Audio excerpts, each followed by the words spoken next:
In the heart of Eritrea's Anseba Region lies Glass, a remote mountainous community where access to healthcare was once beyond reach.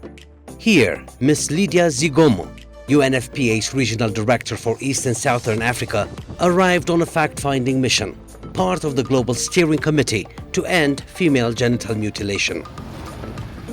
Her visit from 29 September to 3 October 2025 brought her face-to-face with the quiet transformation unfolding in Eritrea, one built on political will, community engagement and the power of women. Has she used the waiting room before for her other two kids? Or is this the first time using it? Did she come for here as well?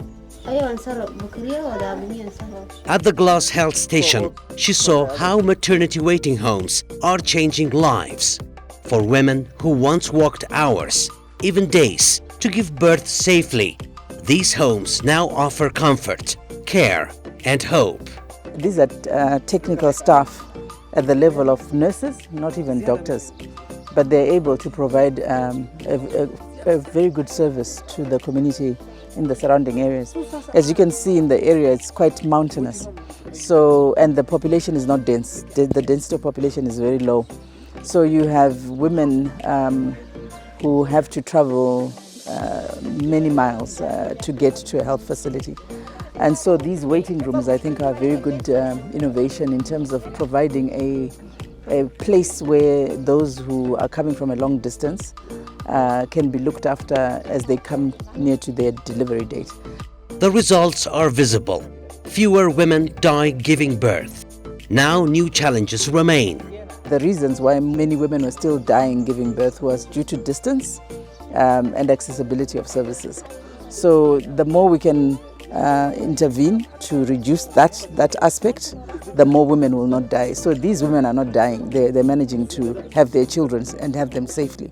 What we now need to work on is still working around the gender aspects of women's empowerment, around ensuring that maybe they have less children, because we were seeing 36-year-olds, 25-year-olds with 5 children, 8, 9 children. That's still high in terms of levels of fertility.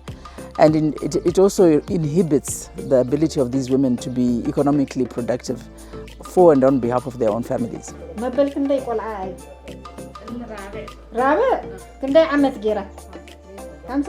Family planning is becoming the next frontier, giving women the freedom to choose and the chance to thrive. The great thing is, in the waiting room, you see that each woman is accompanied by her mom and even by probably her in-laws.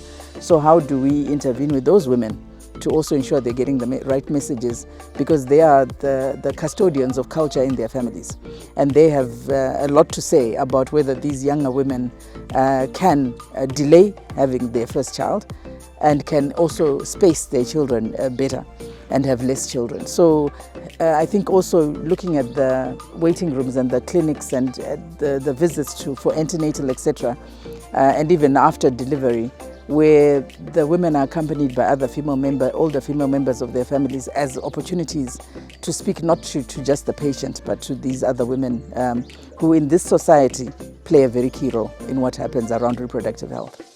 By speaking to generations together, Eritrea is changing mindsets, not through confrontation, but through understanding. This was my first mission to Eritrea, so it's been a really great opportunity to meet with ministers. I met with the Minister of Health, the Minister of Labour and Social Welfare, met with the DGs, the Director Generals for Finance and for Foreign Affairs.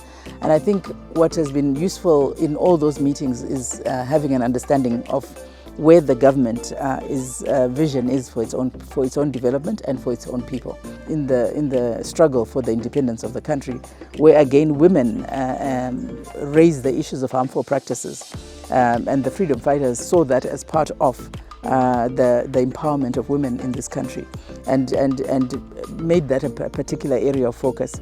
And that sustained focus since 1979 is paying off, where we can see that whole areas are being declared FGM free. And I think that success story also needs to be told, and that's why the steering committee for the joint program on FGM is here in this country for UNICEF and UNFPA, to see the success story of what has been achieved, and also to learn from it with other stakeholders. And it's been good also to be able to have the development partners that various embassies and donors accompany on the mission, so they can see for themselves as well. That history lives on in every nurse, every mother, every young girl reclaiming her right to a safe birth and a full life. Most of the ministers and ministries were talking about the fact of investing more in the countryside.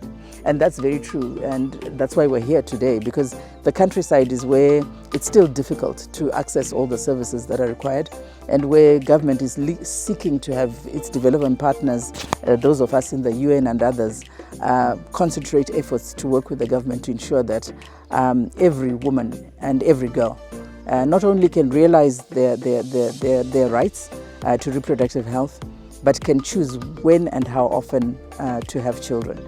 And I think that is where I think will be the success. And as this is a country with only 3.6 or so million people, it's very achievable.